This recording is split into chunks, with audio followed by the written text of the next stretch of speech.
We are going to get started now. Hopefully everybody will come in from outside. And I am going to introduce our first keynote for the morning.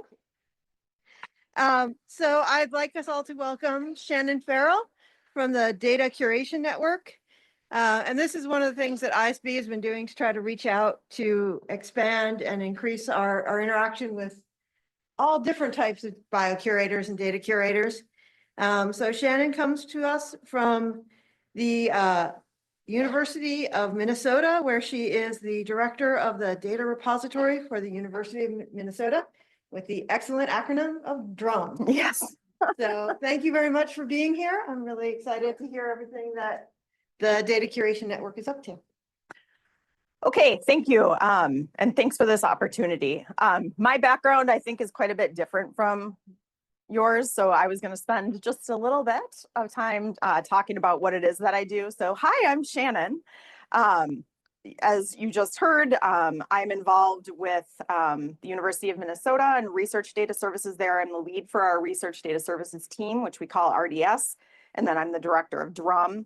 The University of Minnesota is then also a member of the DCN, or the Data Curation Network, which I also serve as a curator for that project. My background is in the ecological and environmental sciences. I call myself a second career librarian because I started off doing research in ecology, entomology, and then systematics before I went to get my library degree. So this is my agenda for the talk. I'm going to start off talking about the services that we offer at the University of Minnesota and within the DCN. Just to give you an idea from the kind of institution that I'm coming from and what we do with data curation. And then I'm going to discuss the history of data sharing, data repositories, and then the broader landscape. And then I will move into some efforts that we're in and trying to align data sharing across stakeholders, which we have seen some difficulties with. And then I'll talk about ideas for the future and some reflections.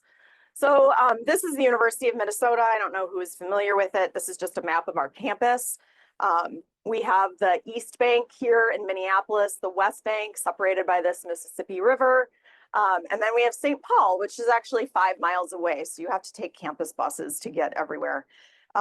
Some facts about the U of M: we have 50,000 undergraduate students, 15,000 graduate students, 13 colleges. We spend over 1.3 billion in research expenditures, and we get over 1 billion in research awards. The NIH is 1/3 of that. 60% of those are federally funded grants. And the medical school and the health sciences are about half of the awards. And then before I get started, I just wanted to make sure. So I've been sitting and listening to all of the sessions, and I feel like some of our definitions are a little bit different. So I just wanted to say, when I'm saying data management, I'm saying the process of validating, organizing, protecting, maintaining, and processing scientific data to make sure that it's meeting those FAIR principles. When I say data curation, I'm saying the actions that enable data discovery, retrieval, and maintenance of data over the long term. When I say data sharing, I literally just mean the release of data for use by other people. Data preservation, meaning a set of activities that ensures access over a long term, protecting it from threats, and ensuring access to it across time. And then a data repository is just a place to hold data and share data publicly. Okay. So I provided those statistics and an overview of what of my campus to illustrate just how large the research endeavor is. And my unit, RDS, serves all of campus, all of those colleges, all of the faculty. We are housed mostly within the university library, but we have a lot of campus partners, and we are responsible for coordinating campus-wide education around data management, data curation, and data sharing. One of our biggest partners is Lattice down here, which is within the College of Liberal Arts, Technology, and Innovation Services. They provide us with a data curator. We also work closely with Sponsored Projects Administration, the IRB, Data Science Initiative, Technology Commercialization, OIT, and several others. So we really are just there to develop and implement data services and education. And then we're also really active in national and international conversations around data management and data sharing. So that includes responding to federal requests for information, which we've been doing for quite a few years to share our perspective and what our research community needs. This next slide I'm going to jump through, but this is just an illustration that all our services basically touch on every aspect of the research life cycle, moving from the planning phase all the way to the publishing phase and reuse of data. So as I mentioned, our work is centered around data management, data curation, and data sharing.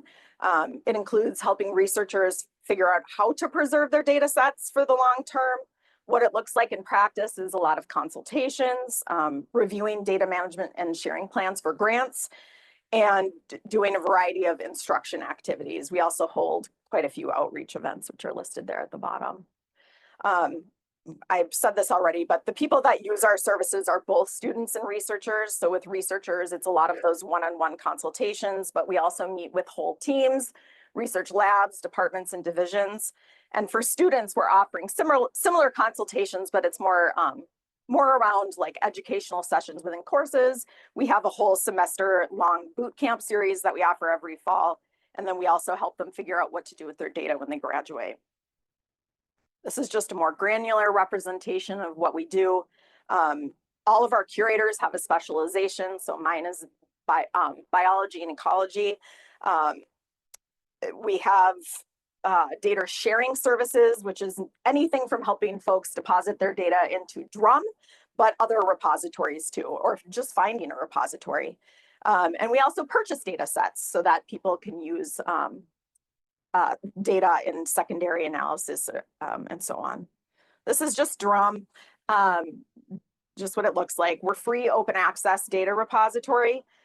We only allow submissions from University of Minnesota affiliates, and we also have restrictions around sizes of files and data sets, sizes of files and data sets, and around human participant data because we're open. We can't handle big data at the moment, which I will talk about later, and we don't offer restricted access. So we have policies around private and sensitive data. And then, of course, we do require curation of the data, which means that one of those experts will look at the data to make sure all of the files open and that it's adequately documented. All right, moving on. So data management and data sharing started to become more commonplace in 2013 in the United States.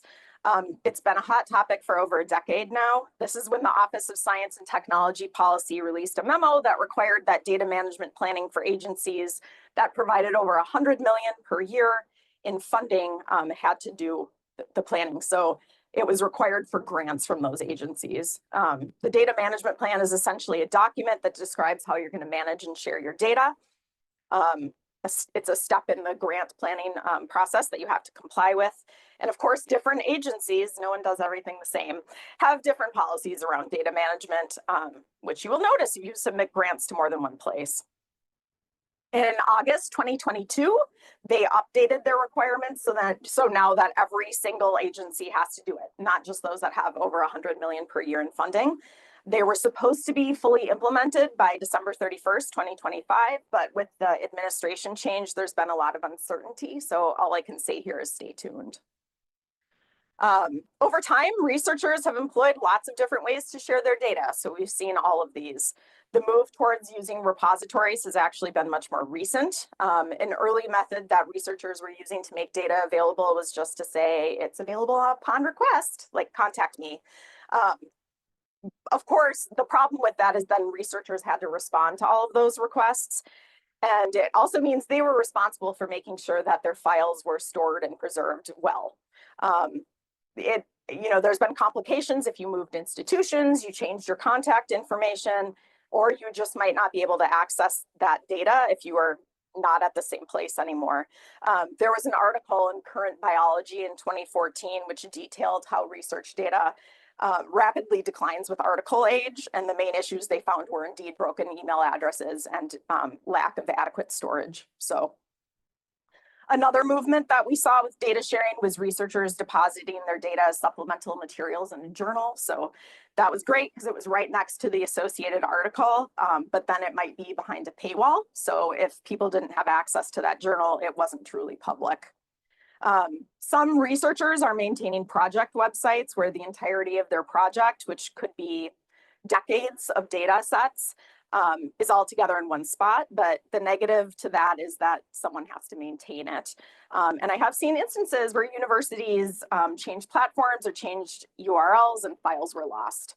And then, of course, the last option, which is my favorite, is putting data in a data repository. So data is available to other researchers.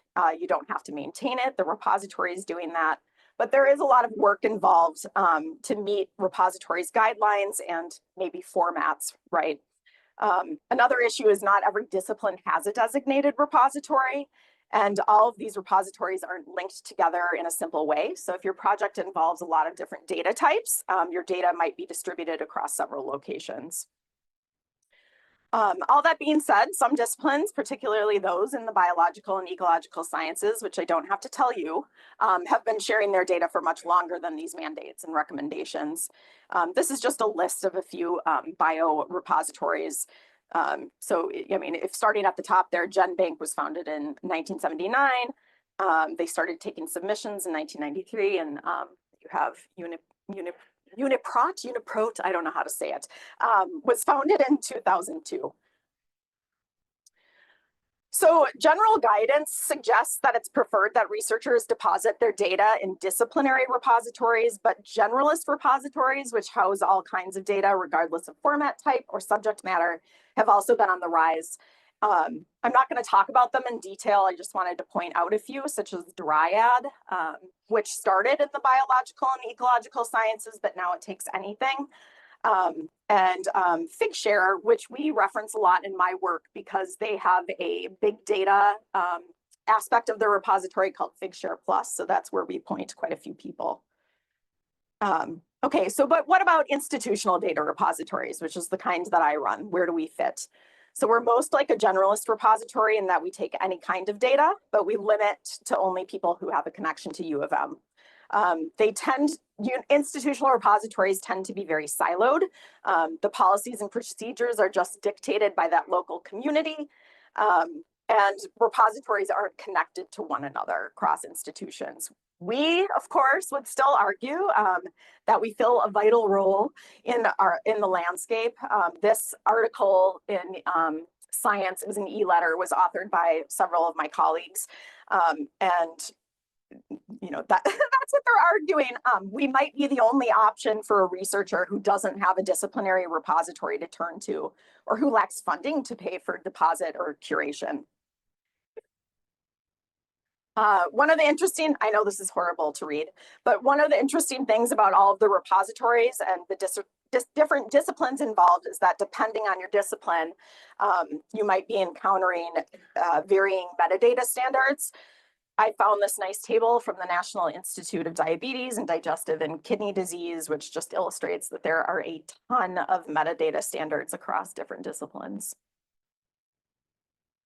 Also in 2022, OSTP released a list of desirable characteristics for data repositories.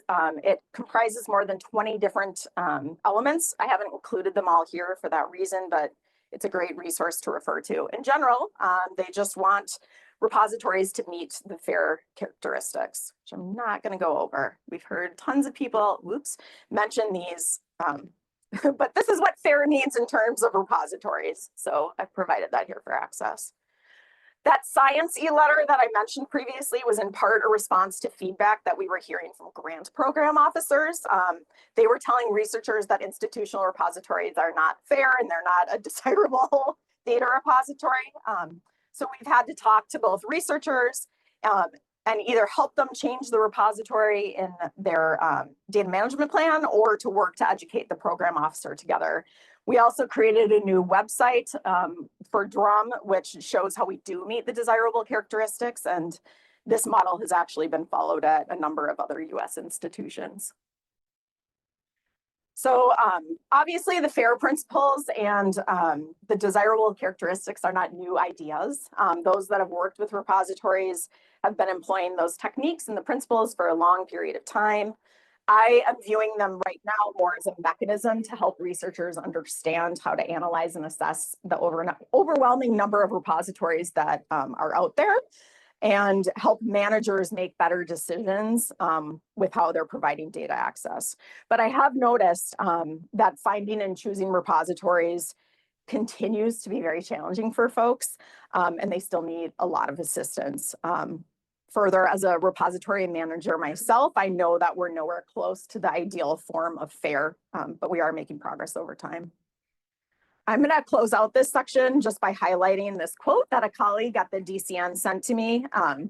People in influential places persist in thinking and acting on the presupposition that good data collections are cheap and easy to make, that perfect data comes drifting in if you just announce that you're collecting, and that things organize themselves and present themselves in a useful format. So this is from 1982, but we're still seeing this issue with upper administration. So I just want to reinforce all of the work that it takes to organize a good data collection that's useful to others, and it's time intensive, thoughtful, and not easy.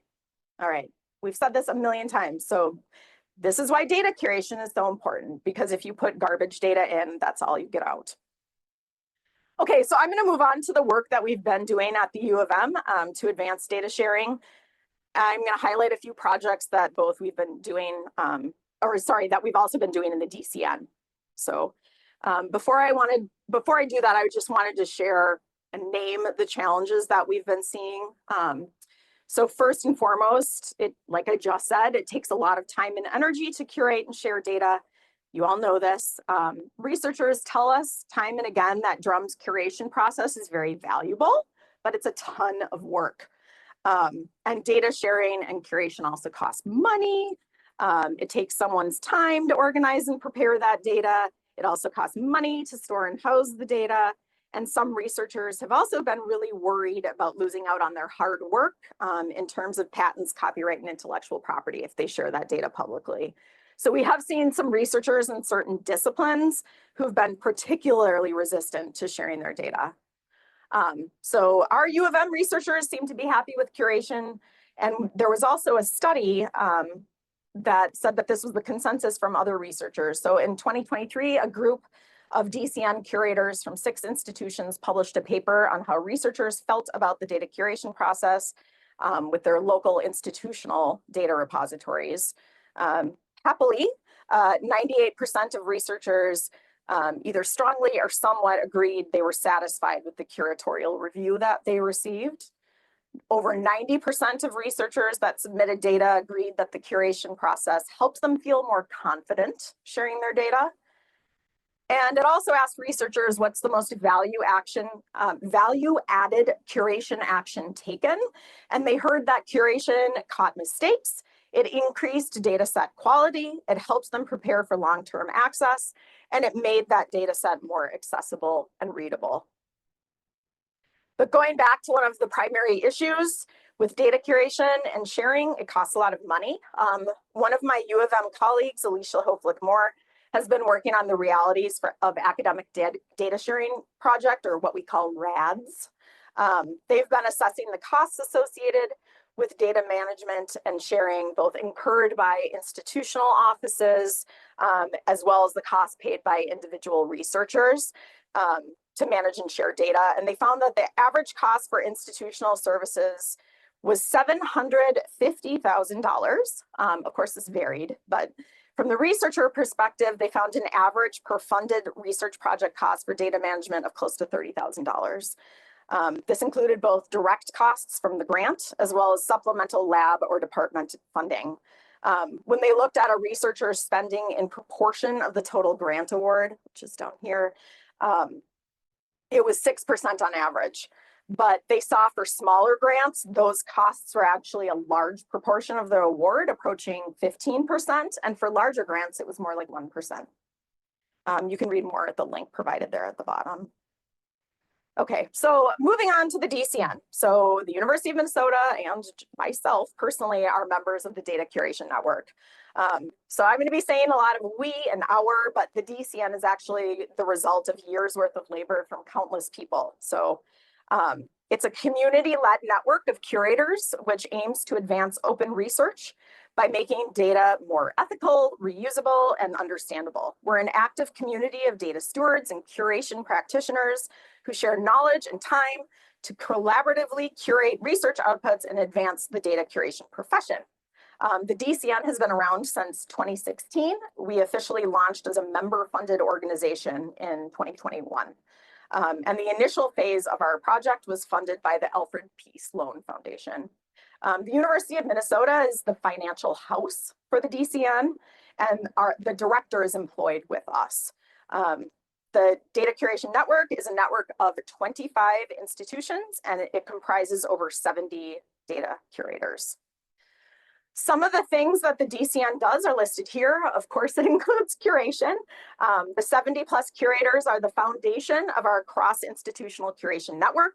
We also serve as an educational resource for data curators through workshops and data curation primers, which I'm going to talk about shortly, as well as a community of practice that offers various interest groups, professional development opportunities, and networking. One of the biggest benefits of the DCN is our support of curation at scale. So institutional and data repositories have been seeing increasing deposits from a wide variety of disciplines in various data formats. And through the DCN, institutional members can ask for a DCN expert to curate those data sets or to work with an expert curator so they can learn how to curate them for future reference. So in practice, this is what the shared staffing curation workflow looks like. On the left-hand side, we have the DCN partner institution who receives data from a researcher. The local curation team decides if they're going to curate it themselves or if they would like a DCN expert to help them with it. When it's sent to the DCN, the coordinator reviews it and picks from a pool of available curators who matches based on discipline and expertise. And then the curator from the DCN applies the curated workflow, which I'll talk about in a minute. They then provide feedback and recommendations back to that local institution, and then they close the loop. So this is the curated workflow. It's primarily a teaching tool to help data curators, researchers, or students understand the steps that go into the curation process. Curated stands for check, understand, request, augment, transform, evaluate, and document. This is the model we follow at U of M. We check the files to make sure they open, and we read all of the documentation. We try to understand the data. We request missing information. We ask for changes. We augment the metadata by adding DOIs. We transform any file formats, such as converting Excel files to CSV. We evaluate the data set for fairness by looking for licenses and so on. And then we document everything that we did by creating a curator log. We're also attempting to address any ethical concerns, such as checking consent forms, consent form language, augmenting metadata to ensure that the terms and language used are appropriate, and so on. Another output or resource that I wanted to draw attention to is the database of primers. So I mentioned this a little bit earlier. One example that might apply to this crowd is there's a genetic data curation primer. All of these primers are public on the web on GitHub. They all have a similar structure, part of which is highlighted here. They describe common file formats, known repositories, recommended open formats, how to convert files, how to open files, and so on. For curators like myself, these primers help us understand the common data types within different disciplines. And I'm just highlighting the section that prepares a curator on what questions they should be asking or what issues they should be looking for when they're curating. And in particular, I mentioned this before, they are calling out if there's any human subjects or ethical concerns, and will point a curator to other resources or repositories they might want to consider. Another project the DCN is working on that I wanted to draw attention to is the development of curriculum. So in 2022, they started bringing together individuals who are interested in being part of a team that work together to develop new resources for different kinds of data. They wanted to build cohorts to facilitate knowledge sharing. Each team had a mentor who was also a member of the core project design team, and so that helped connect the work going on. The 4 cohorts were simulation data, code, scientific images, and geospatial data. These are just the folks who did all of the hard work. Again, this is not my personal work. 2 of my colleagues are here though, Wanda and Melinda Kernick, who worked on 2 different cohorts. Every cohort developed a lesson plan, slide decks for instruction, and example data sets to use in exercises. And when I was reviewing this work, I wondered if some of the work that everyone does here today could be could serve as a future cohort in a future iteration. So anyway, to sum up with the DCN, I see it as playing a vital role in addressing some of those concerns related to the cost of data curation and in helping with resourcing. It helps spread out expertise and resources so we don't have to do it all alone.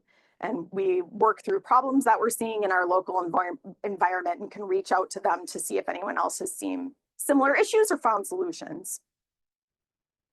Okay, so now I'm going to totally switch gears, and I wanted to talk a little bit about how we've worked with chemistry researchers at the U of M. It's going to serve as an example of a discipline of researchers and community of researchers who have been historically very resistant to data sharing, and how we worked with them to make it easier to fit it within their existing workflow. So the first thing that I'm going to talk about is the Materials Research Science and Engineering Center. I screwed it up here. They require that data that's associated with publications are uploaded and archived in Drum. We worked with them to create a easy to follow workflow and to establish a collection so that all of their data is housed together, and both of those are listed at the bottom of the screen here. So in what the workflow looks like from a researcher's perspective is we ask them to just follow a few steps. So they have to confirm that they can publish the data, that they own it, that there's no data use agreement, that there's no trademark. They're asked to locate all of the files associated with the publication, make sure the file's open. We ask them to make sure the files are well described. We ask them to create JPEGs of ChemDraw files, which are super common. And then we ask them to organize the files into a logical directory structure. We then ask them to download a copy of our README template. This is asking for a description of all the acronyms or abbreviations that might appear in the data. It also asks for a description of their data collection methodology, to describe any relationships that are occurring between files, and to name what software would be required to open or access that data. And then that directory structure they generated would be copied into the README. After all of these steps are complete, they fill out our upload form and they upload their data. They then proceed through the curation process and work with their curator to finalize their data set. Once that's complete, they receive a DOI that they can add to their manuscript that they're submitting. The workflow on Drum side starts when they deposit the data set. Our Drum coordinator looks it over, accepts it, and assigns it. The curator runs through that CUR steps of the workflow and then emails with the author their questions and recommendations. The curator waits to get a response from the author. Sometimes that's very quick, and sometimes it's months or weeks or years. When the author responds, the curator can finish the ATED steps. Oops.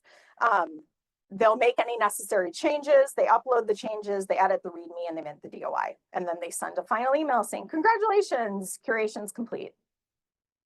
There's a similar process in place for the Center for Sustainable Polymers, which is another NSF-funded center on campus. They have this cool timeline, which I think they need to update, but which shows where Drum and data sharing fits into their publication and grant reporting process. This is just what a finalized data set looks like. The DOI is on here so you can look at it. I just wanted to use these examples to illustrate that even though some disciplines have had resistance, we've been able to generate buy-in with high-profile chemistry research centers on campus, and they're now advocates for data sharing. The way we were able to do this is make it super easy. They have detailed instructions and a logical workflow. And we're just really trying to work on creating a culture of sharing and training the trainers so that everyone can follow those mandates and that it's just another expectation. I also wanted to focus a tiny bit on what we've learned and what challenges we still have. So we discovered it's possible for them to share their data and disseminate their work openly. It was much easier once the workflow was in place for all of us. There was less back and forth communication. The workflows also set expectations, and it can be something that's referenced. On the other side, we still have a ton of challenges. We've been receiving numerous requests about storing and depositing big data. So that's what we consider hundreds of gigabytes or terabytes in size. It's just not something that we are currently equipped to deal with. We're trying to work on it, but we're not there yet. And we have concerns about long-term storage costs If we have to eventually deaccession or remove data sets, we promise people 10 years right now. And we also wonder if we're open access, can someone who is at a less resourced institution actually open those large files? We've also fielded questions about providing restricted access. It's not something we can do. And of course, there's questions about intellectual property or patents. More guidance is coming out around that, specifically where it fits into the data sharing plans and what kind of timelines should be followed, but it's not entirely clear right now. And then finally, we're a really small staff. We have 5 curators. And we're concerned about expected growth of need in our services. And we're only working with a small amount of campus. So what happens when it grows? We expect to see more data sets deposited and more consultations about what repositories to use within the coming years. And I know we're not alone. I served on a working group with Dryad, and I know they're dealing with similar issues and pressures. So I also wanted to briefly mention some work that we're undertaking with Force 11. One of my colleagues and I, Shanda Hunt, are co-leading a group to figure out how to harmonize data sharing workflows between different industries. So as data curators, we've noticed that journal expectations and repository expectations are often at odds and in conflict. We don't want to give researchers DOIs until the data set has undergone curation. That's for a couple of reasons. So we can ensure that the item with the DOI is in its final publishable state. It's also because that DOI is really a carrot for the researcher to finish curation. On the other side, journals often ask for the researcher to have a DOI when they submit their paper for review to a journal. And it leaves the researcher stuck in the middle of these two opposed processes. The focus of this group is to hopefully reach some sort of consensus about how we can all work together. And we do have curators, institutions, we have some commercial involvement, we have journal editors from science and so on. So we're hoping we can get there. We've only had one meeting, but I just wanted you to know this is happening. Takeaways for me is data curation is critical to sharing good, meaningful, and worthwhile data, but not all repositories actually have curation, and not every lab or research team has a data manager or a data curator embedded. So not every institution has the resources to provide data curation or data management. It might be up to researchers or individuals to make sure that their data is well described and reusable. Further, like I said before, there's not discipline-specific repositories for every kind of data. So much of the data might end up in those generalist repositories that don't have curation if it ends up anywhere at all. So we really see it as a necessity that repositories that are local, national, international start working more closely together. In the other part of my job, so I direct a full text repository for applied and agricultural economics called AgEconSearch. We participated in a project through Spark called the US Repository Network.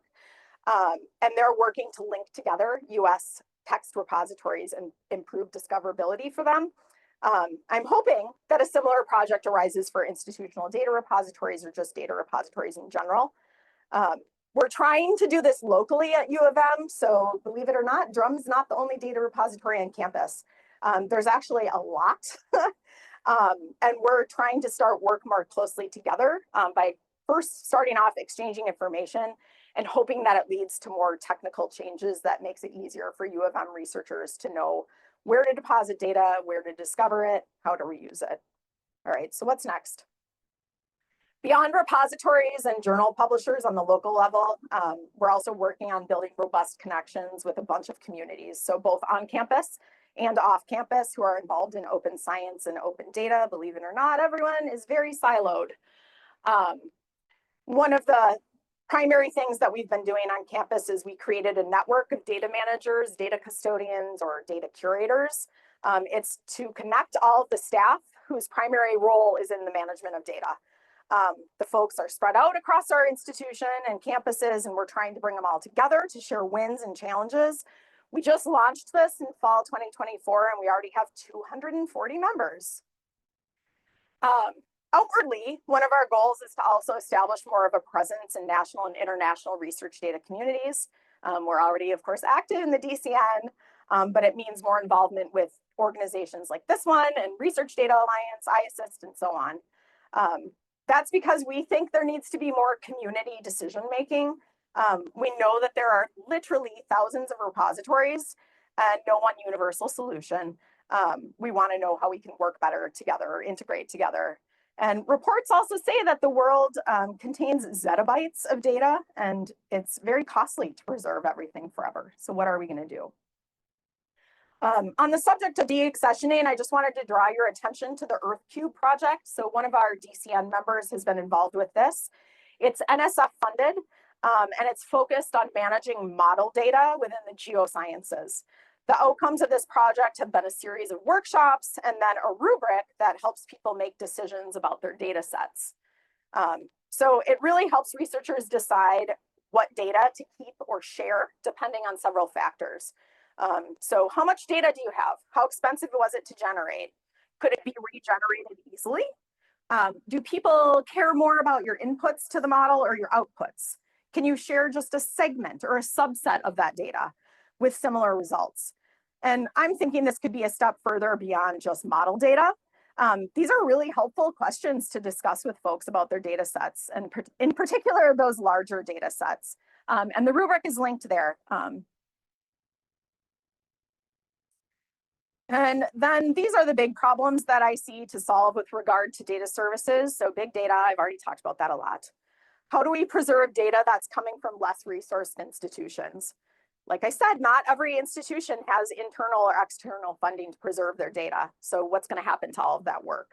What's the role of global repositories? If institutions continue to experience funding cuts, is their role going to increase? How do we maintain repositories over time?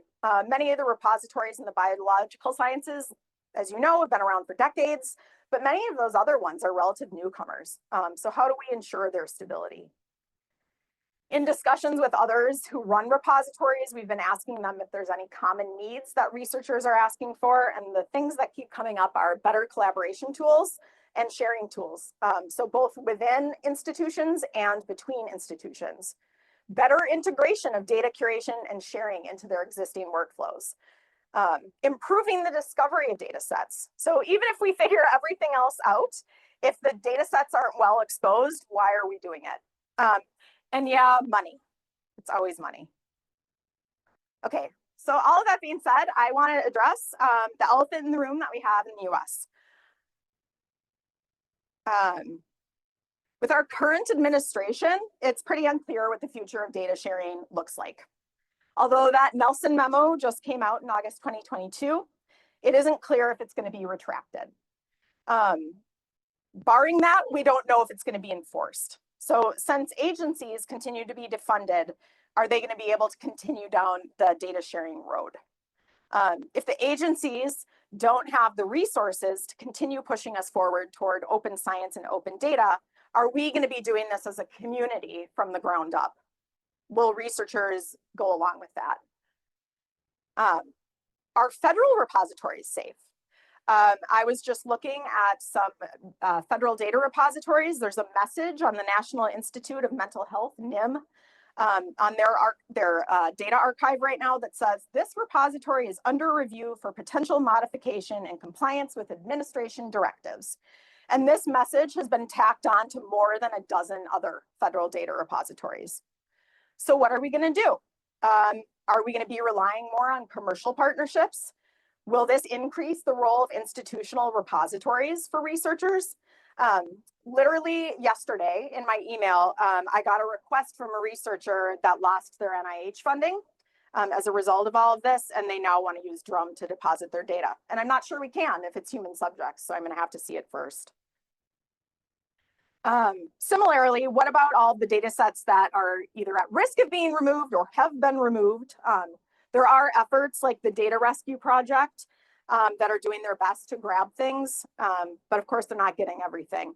Are all of these issues going to change how we as a community thinks about storage and preservation if repositories that were once safe are no longer safe?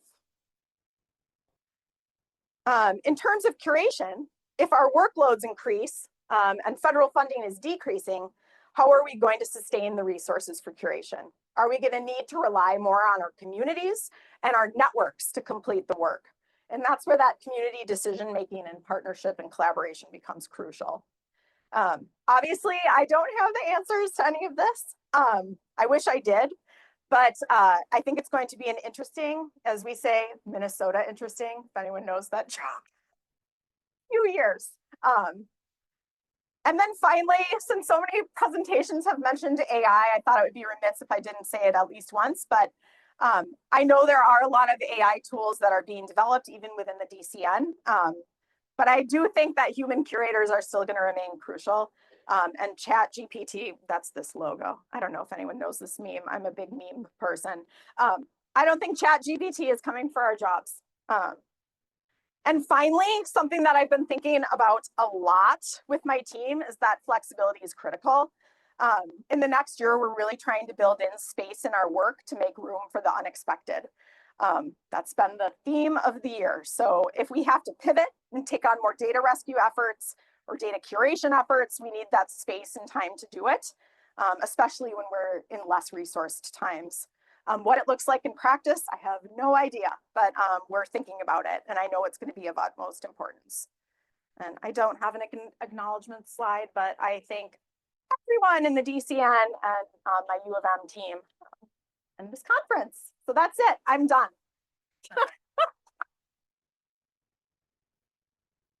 Drop my glasses. Whoops.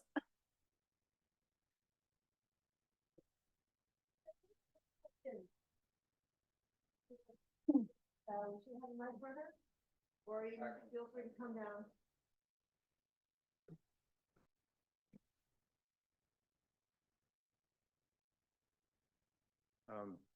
Thank you for a very engaging talk. As a father of a recent graduate of your institution, I'm really happy of that. Yeah, he took one course in bioinformatics and decided not for him. He did mechanical engineering. He's making more money than me, so okay. Oh, I'm sure. My question is, given the last part of your talk, the whole basically kind of inability to gauge how much local repositories can be long-lived due to, can be anything, just regular funding cycles, not even what we're experiencing now. Legislation, you may have heard University of Mississippi just had to delete a whole bunch of research due to legislation they had and things like that. Would it be a good idea, and various other considerations, your servers may fail, Right. You have cloud servers, those may go away because of funding or errors or whatnot. Would it be a good idea to have and any data placed in one place is basically up for kind of, it may not be there tomorrow. Would it be a good idea to have Curation International or something, Curation mirroring the project? Like it's never just in one place, at least two places or something like that, and have that. So everything that goes to UNM, to U of M, sorry, would also go to say Figshare. For example, like you would always mirror your data in Figshare regardless. So you'll have it at least in two places, local and global kind of, or something like that. Is that something you've been considering? Yeah, it's something we're thinking about. So in the library world, there's the CLOCKS project. It's CLOCKSS. It stands for, but it's basically using the premise that more copies keeps things safe, right? And they do that with books and in journals and everything, so that someone always has, more than one copy, that there's not just one copy of some really important book available, right? And so it is something that I think we could do. We would have to work together. The University of Minnesota is part of the Big Ten consortium. We do a lot of purchasing together. We make a lot of agreements with publishers and things together. I mean, I know that we run a BTAA geo portal together where things are all found for the geospatial data together. We're not doing it broadly though, for institutional repositories or data in general. There are some mirroring going on with, I know the EU grabbed some biological data. I can't remember which one it was, but for this reason that they weren't sure if it was going to be safe. And so I think it's a great idea. I mean, frankly, a lot of data repositories are running on S3 Amazon storage. So they're relying on Amazon to keep things safe. Now we have a local copy too, but that costs money. So, as we grow in size, our repository drum is only 6 terabytes. But we're going to be taking big data sets in the coming years that are going to double that and triple that and quadruple that so fast. So again, this reliance on cloud for Yes. one company, that could right, be- that's that- right. that could That's be not a good problem. idea. Yeah, okay. Yeah. Yep. I totally agree with you. Thanks for your presentation and all your hard work on this front. I have a slightly less anxiety-inducing question. You showed one example of the data sharing interface Drum. many slides ago. Yeah. And are you using a particular vocabulary or ontology for the data types that are going in? It's in DSpace and we are using Dublin Core. Okay. And it is, I'm just going to say it publicly. Everyone knows I hate DSpace. I have been pushing really hard to get out of DSpace because it was not built for data. It was built as a full text repository service. It's open source. We have to have developers and staff that maintain it, which takes a lot of time and energy. And we're always trying to fit it into a restrictive box that, weren't meant to do. And yeah, it is not my favorite. So I'm hoping we can move somewhere else. My text repository that I run, sorry, I'm still like scrolling here. AG Search is using Tind. I don't know, does anyone know what Tind is? They're a Norwegian company. They were built off of, oh no, the Core Accelerator group. And they are using Mark, which librarians are very familiar, and it's very adaptive. And actually, it's great. They're a great company. I totally recommend them. So at some point, and they have data management services now, and so at some point we might switch, but unclear. That costs money too. So yeah. Thanks. Yeah. I was curious, you mentioned that once a DOI is issued, that it seems to inhibit curation. Is there some Oh, yeah. obvious reason for that? Like, as a researcher, I think, oh, once there's a DOI, that's it. It's I'm like- done. Yeah. Well, that's exactly why. Okay. I mean, researchers are so busy. I don't have to tell you that. The second they get that, they're like, yep, I have my DOI. I'm going to put it in my paper. I never have to talk to that person again. And so we literally are dangling it as a carrot. I know that Dryad, because Dryad is part of the DCN, their curators are seeing the same thing. So they actually issue DOIs immediately upon ingest. And because of that, they're seeing what they call a lot of abandoned data sets. So they never go through curation. So then what's the utility of that data? It's something we think a lot about. Okay. So I guess you maybe have a solution for that, but Kind of. we have We still have what we call lost authors yeah. because they never respond to us. So there's a question online from Shashikant who says, is there an example of a scientific database that you continue to support after extramural funding for the database ran out? Is this something you would typically undertake? Database for journals or for data? Oh, an extramural, I don't know. Okay. I mean, it's no secret. The library undergoes budget cuts every single year, every year. And depending on who your dean is, they might put more money into collections, which would include data sets, or staff. It's usually that's the split because we're part of the cost pool. We don't bring in our own money. We are given money from colleges. So, I mean, we cut from collections all the time. And that is a decision that's made throughout all of the librarians. We have about 300 librarians at the University of Minnesota. The data side, like I said, is like 5 people. But those are decisions that we have to talk through together. And I guess the other confounding thing I should explain about the way we're set up is that my funding comes both from collections. So we pay for a membership to Dryad, which means that our researchers can deposit without extra added cost. There's a variety of reasons why they might want to do that instead of drum. And we are also a member of ICPSR, which is for a lot of social sciences research, qualitative and quantitative. But I also have budget strings that come from IT. So it's a mess. I don't have a good answer to that. Back to anxiety-inducing questions. Yes. I'd like your thoughts on the situation with CDC. So I'm teaching data visualization this semester. So I've been monitoring what's going on with removing CDC data, putting it back up. There was a wonderful news organization looked at data sets before removal and after removal and found that there had been, for many, a find and replace in spreadsheets, Yes. changing gender to sex, which of course messes up code books and all. It sure does. So are we now in a situation where, how do you know if this has been messed with? Yeah, I mean, one of the core things about repository is provenance and tracking changes. And if those things aren't happening, I mean, I wouldn't personally trust the data set. I think that's why things like this data rescue project are really important. I would hope, check, that they've grabbed a lot of the CDC data because they knew it was going to be targeted, and that they have the correct terms.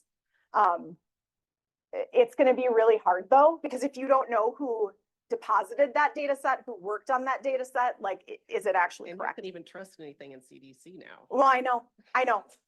I'm with you. Okay.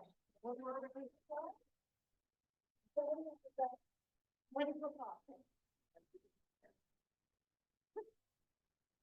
All right, so then our next speaker is Phan. If I got close to the pronunciation. Can you change the timer to 15? Yes. That is my next speaker. You did a couple extra seconds while I do that. Okay, sure. Hello, everyone. My name is Anne. This is my first time at the Biocuration meeting. It's a very friendly crowd. I'm from Iowa State University, and I work with Dr. Ido Friedberg. And I'm going to switch gear from data sharing and managing.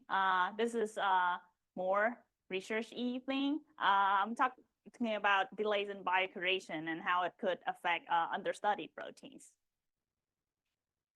Okay, so first, some statistics about uniprot biocuration. First thing I want to say is I would like to emphasize my thanks to all biocurators. I think they're doing a very good job, and I love structured data. Okay, how important is biocuration? With the ever-increasing amount, types, and complexity of data, biocuration is no longer a choice, but a necessity, like we have emphasized during the past days. And for uniprot, from a paper in 2017, they actually fully curated 17% of all the data they evaluated that are kind of relevant to uniprot purpose.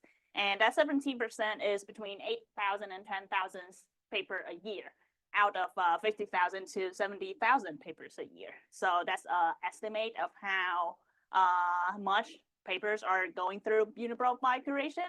And because of that prioritization, some publications will not be curated because in the same paper, they classify not priority articles that contain curatable information, but is less important. So they kind of have to do some pick and choose because they just can't go through every paper, every single paper, because the biocuration is up to high standard, and therefore some publications will not be curated.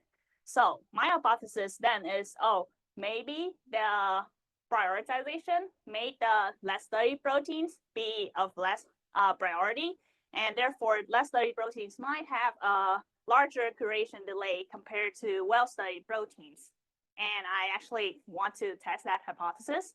So what my scope was human proteins that have experimentally validated Go annotations. Why experimentally? Because they are associated with a PMID, which I can track what year was the paper published and what year was the annotation got into the database. So this is what my snippet of my data looked like.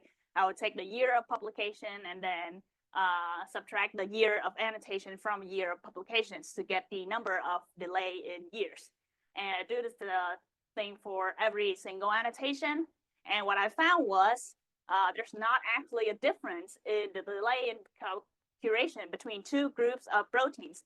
So here I have the salmon distribution is for the less annotated genes, and the pink distribution is for, this is teal, this is salmon. the blue distribution is for less annotated proteins, and the bigger one is for most annotated proteins. And the dotted line is the median delay. So what I found was there is a median delay of 4 years for both of these distributions, and there's actually no difference that I can prove that between these two groups of proteins, which means there is a delay, but it affected all the proteins kind of roughly equally. So now I kind of oversold on my abstract. My title is said, delays in biocuration affect these understudied proteins. It's not. Okay, so I have to switch gears. I asked, what about the unannotated proteins? These are all the annotated proteins, and it's gonna get confusing about unannotated proteins. So we have a confusion matrix where the studied is on one axis, less studied or less studied, and the other axis is annotated or not annotated. So I showed before that there's no delay between the two first groups. They are all annotated. There's just a different amount of annotations, but there is the awaiting annotations group, which are the proteins that I believe are studied, but we haven't annotated yet. So they're awaiting annotations, and the other group we kind of don't care about because they don't have enough information. Okay, so this is supported by literature. There is some number of proteins with some characterization or new information that is awaiting annotation from the literature. Like Paul said yesterday, there are some proteins that we know, kind of know what they're doing, but we somehow miss them in the database. Okay, so how do I find these annotated proteins, which are the low-hanging fruits? We can't get annotations for these proteins immediately. And how big is this group of unannotated proteins? So I found 414 human proteins where I kind of have a field filter evidence at protein level, which is the highest level of confidence. They don't have any GO terms currently, and they were last reviewed before 2015, which means 10 years ago. And since then, there has been new information on them. And I want to do a further prioritization because not all of these 400 proteins have newer publications or good low throughput, very informative publications on them. So how many of them are actually under annotated that have curatable, low throughput and relevant publications? So that's why I introduced Ignore Me Not. So ignorome is the genome that is being ignored, and please not ignore me again. Okay, so the whole Ignore Me Not works by, I took a Swiss file containing all of the protein information, the publications about them, what have been reviewed, and what we already knew about them. And I accessed PubData, which is a biomedical literature resource that provides annotations for key concepts. So they would say which gene is associated with what disease, and it's being highlighted in each publication. And I have a big pool of the publications for each query protein. And since this pool is so big, I have to do some more filtering to get to the best papers that I can actually give to biocurators that are relevant and low throughput publications. All right, so let's take an example. This is the list, or part of the list that I found for FZIP1. It is fibrous sheath interacting protein 1. And they have these papers. These are the published year, which are relatively newer. The last time it was reviewed by UPRO is 2004. Doesn't have any GO annotations. These publications might be potential. And let's look at one example of how it looks like in PubData. So PubData will highlight the genes and other key concepts. So what I found is paper. How do I know it's low throughput? They only mentioned 3 genes in this whole paper, and FZIP1 is one of them. FZIP1 is also in the title of the paper, which means, oh, it might be very focused on this paper. And a fractional mention is how many times FZIP1 was mentioned compared to all of the other gene mentions. So it tells me that, oh, maybe this paper is very focused on FZIP1. We kind of can extract some information from them. But as I read closer to the paper, it's actually just talk about FZIP1 as a marker for bladder cancer, which is not curatable out of scope for UniPro. Okay, so I'm like, okay, if I'm gonna make this for unibroad biocurators have to do even more filtering because they don't want these kinds of paper. Okay, so I read a few more publications that Ignoraminot found, and these three are more potential. I only say potential because I'm not a biocurator. I don't even know if these are correct or not. So yeah, I have 3 papers. I have some potential information, potential go term, these publication years of these papers, which means they are not reviewed by Unibroad yet. But without the help of biocurators, we are not sure if these papers are within the scope or will it lead to any Go annotations or not. Okay, so that's all the good stuff. Now the bad stuff, false positives. I talked about this problem with a few people here.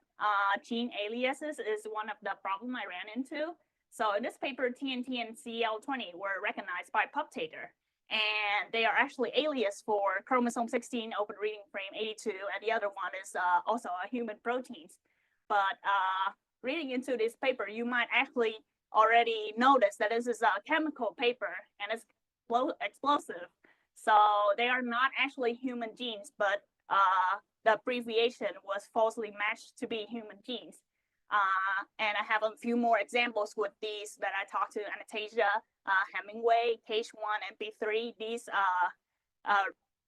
genes have also like false positive matches. So I'm working on how to filtering this out. Okay, future directions. I'm planning to, this web tool that I will show at the end will be updated with any version of that file. So it will be updated as a new version come out, and they might already like review some more new publications, can expand the scope from human proteins to all of the other Swiss proteins, and also from unannotated proteins, which is the easiest target, to less annotated proteins. And the 3 takeaways, I found that there's no difference in biocuration delay between different groups of proteins, and certain proteins might be under-annotated, and Ignoraminot will help biocurators with the most potential publications. And with that, I would like to thank my last program I'm in and Sandra. I got feedback from Sandra. And if you have any questions, I will be happy to answer. If you have answers to the questions for me, I would be happy to hear. And if you're on a laptop or a phone, you can scan the QR code and or type in ignoraminot.streamlit.app. That is like the under construction version of my website, which lists the genes and the papers that might be potential for curation. Thank you very much. We have time for a couple questions or maybe a couple answers.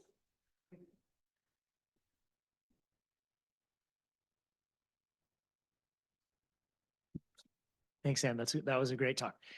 So this looks like it could be a really good fit for what I was asking the audience, yesterday, which is, can we get some help filling in missing functions in at least what we're calling the human gene functionome now? Yes. What are your thoughts on, what would we have to do as practical next steps to use this information that you've generated? Okay, so I did check out the functionome and kind of do a sanity check on the subset of proteins I have, and they don't actually have any known functions right now. So what we could do is I'm gonna send a list to Sandra. She is expecting a list from me, which the list of proteins and the list of publications I kind of filtered down, and I'm waiting real feedback from biocurators to further improve it. And I think that annotations for those proteins can be done like immediately. Yeah. Great, thank you.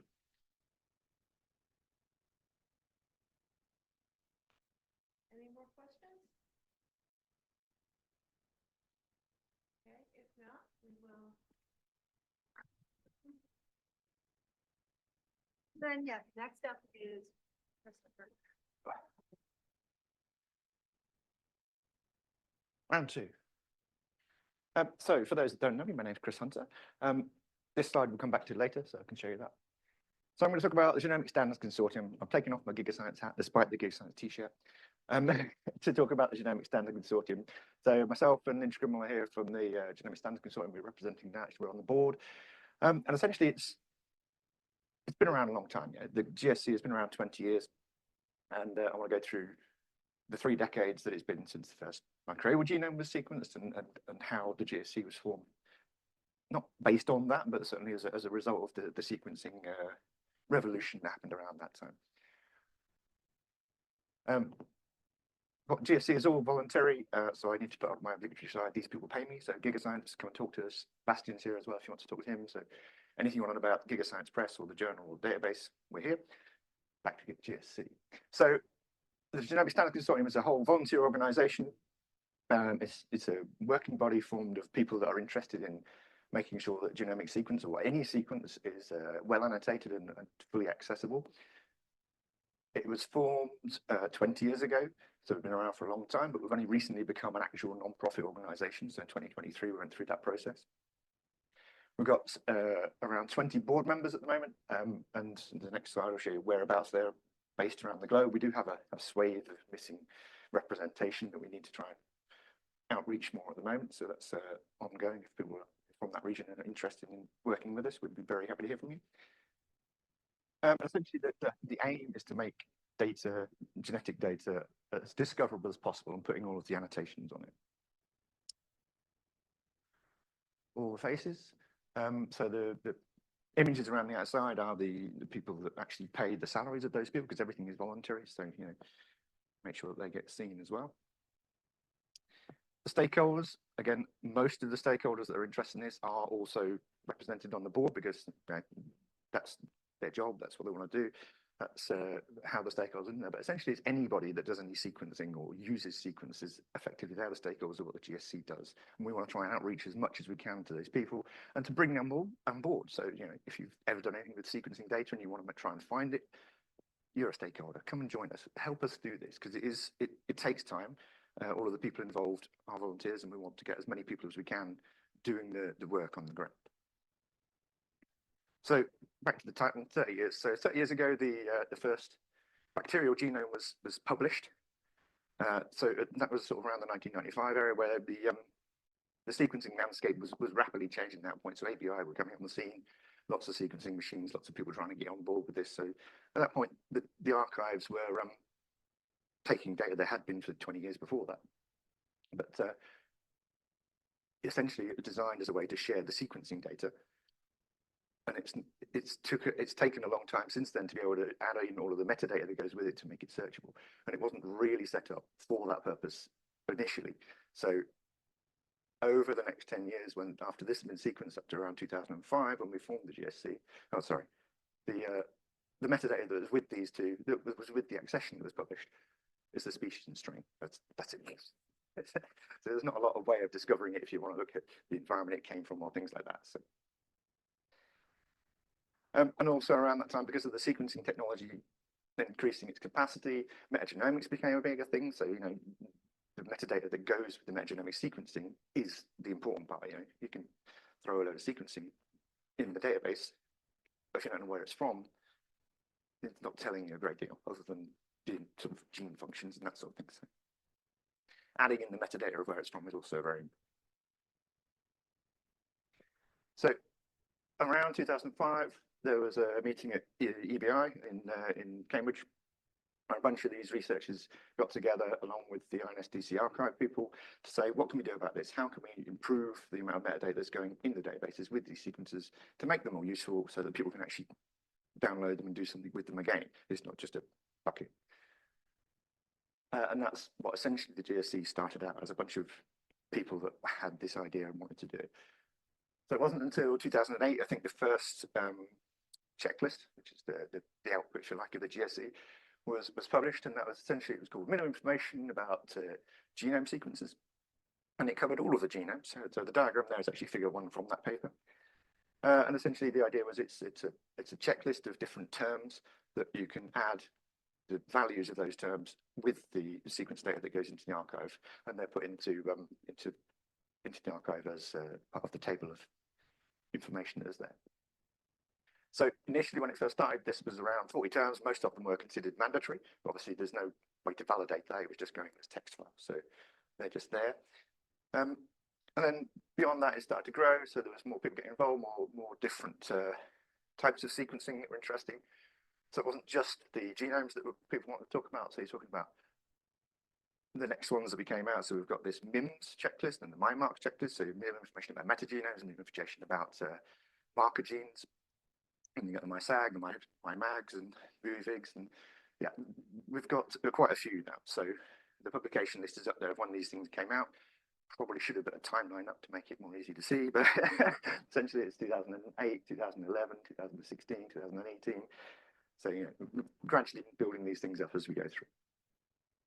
Just a little infographic showing the GSC is the umbrella organization that looks after these lists of checklists. We do publish them, but we publish them in collaboration with all of the people that actually want to work on them. So we have a community of people that are interested in a particular area of the work, and we work with them to help format these things. So it stands at the moment, I think this is actually out of date, but it's close. We've got the 7 major checklists, and they are based on the type of sequencing. So it's either metagenomics, genomes, mags, those sorts of things. There's also these 22 extensions that have been worked on over the time, and the extensions are largely based around the environment that it comes from, you know, water, air, whatever. So there's 22 of those, and they can be combined. So you've got your 7 top ones, and then you've got a choice. You can choose one of those, and you choose one of the environment extensions. You can see, so combinatorially, you've got about 150 different options, different checklists. Within those checklists, there are around 750 different terms. I think might be a little bit less than that now. And each of those terms have got a definition that goes with it, so that everybody knows what is supposed to be within that piece of metadata. And that's essentially what we as the GSC look after. We maintain that set of attributes, the checklists and extensions that are part of. People can use those in their sequencing depositions to the archives. So because of the expansion of the different number of checklists and the different things that are going on there, the number of mandatory terms is actually reduced. So you've got all these different ones. You can't have everything mandatory across all of the terms. I think there's only about 10 or 12 mandatory terms that are common across all of those now. But each of the different extensions have suggested mandatory or conditional mandatory for that. So it depends on the community that's using them as to which ones are mandatory, but there are a small number that are absolutely required to become GSC compliant. We're on GitHub, so any of the checklists are all there on the GitHub page, and you're welcome to go and take those. It's all open access. Technical, it's not really that technical. It was just basically all of this started off in Excel. And as you say, one checklist in Excel, you can handle that. 7 checklists, 22 extensions. It got a little bit headache to handle. So we've moved over gradually. Now we're fully in this thing called LinkML, and we thank the NMDC and the people that have been working on that to help us do that, because again, volunteers. We've basically moved everything into LinkML, and during that process, it's been an eye-opener. I mean, you think about all the different 750 terms that we've got spread across 22 different environmental extensions. You think, actually, okay, something like depth is in several of those different extensions. Turns out that we hadn't been consistent in our definitions of all of those. So by the time you're munching them all together in this LinkML schema, you spot these things. So we found quite a few little mistakes like that, but it was nice to iron them out. So there's like a couple of 100 changes that we made to things as we moved over to LinkML. So it did take a long time to do. Most recent release we made about 6 months, about 6 months ago, end of last year. It's fully LinkML now, so everything is there. You can download it in all sorts of different formats, which is what LinkML is good at. But continuing that, so yes, it's in LinkML. Yes, we can export it in different formats for people to use in different ways. But at the moment, the only sort of curation we've done on all of these terms is to go through and make sure the definitions are unique and accurate to those particular checklists. But there's still all of the value fields and the syntax fields and everything that goes with it, and the units, which they've always been sort of described within the description of what the term is, but we're now able to actually implement those as actionable things for machines to be able to action. So we can actually have a full list of vocabulary for any particular given term. So you can actually do that, or you can link out to an ontology. So we need to work on putting those things in so that the attributes are actually fully actionable and fully machine actionable. So when people fill these things in, they can actually have a validator to go across it and say, this information is actually what's supposed to be in there, rather than at the moment, it's all free text. So you can put anything you like in there and it's compliant. At the moment, we're trying to work on just these basic things. We want to try and, moving forward, we want to look at ways we can leverage LinkML to be able to offer the tools like the validation tool that I just mentioned. And we want to make it as user-friendly as possible, because at the moment, the tools that are out there are basically the archive tools. They have their own submission systems. They offer a version of the GSC checklists on the back end, and we want to try and work out ways we can help with that, so we can actually help the researchers get their information, get their data into a state that can be submitted to the archives more easily. And I think LinkML is a good tool to be able to do that with, because it has a community of people already working on it for different things as well. And obviously, AI has been a big topic here, so we're just wondering if there's anything that we can do in terms of what the checklists hold and what sort of information we're expecting from authors to make it even more appropriate for AI readiness, if you like, in the future. And is there anything we can do in terms of using our checklists to help researchers annotate their information correctly? As I say, we've been going 20 years, and we're only just getting started, because the LinkML thing and the whole speed that everything's moving at the moment, we want to keep this going. Looking for more fair and transparent set of standards that everybody can use them. It helps drive adoption and availability of the sequencing data. But we do need you guys. We need more people to get involved with this. So this leads me to thank you all for listening. Thank the organisers for inviting us here. The names there are the people that have sort of put in a lot of work for the LinkML transformation, so I need to shout out to those. But essentially, it's a big community that's working on this, and it's all volunteer, so we spend a little bit of time doing it. And then the last thing I want to mention is our annual meeting this year is going to be in Cambridge. So we started 20 years ago in Cambridge. We're going back to Cambridge again for the 20th anniversary, and it's in July. So sign up, come and see us there. Any questions?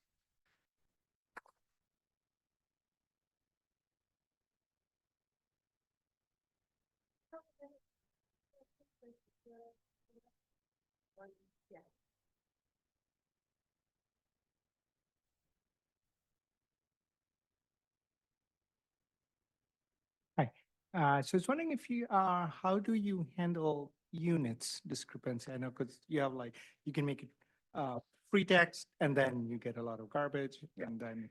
So that's one of the things that LinkML can handle. You can actually specify either a unit or an ontology of units effectively. You can choose which unit is appropriate for it. Most of the time, we're going to try and encourage a single unit, and a lot of the time it's written within the descriptions. It's just not been codified, if you like, in the LinkML. So that's exactly what we want to try and be doing. Try and make sure that the LinkML can hold that information to ensure that people are using it correctly. A lot of the time at the moment, when people fill them in, if you're doing something like a depth or a distance measurement, it's actually 101 m for meters. Yeah, I mean, when we import stuff from SCBI for people who have used the packages, and when we look at some of the information, is like, no, that's not. Yes, it's very difficult, especially with m being meters or miles. Yeah. Yes, we want to try and codify that with LinkML, which is part of what we want to do going forward. But again, we need people to have it. So if you're free.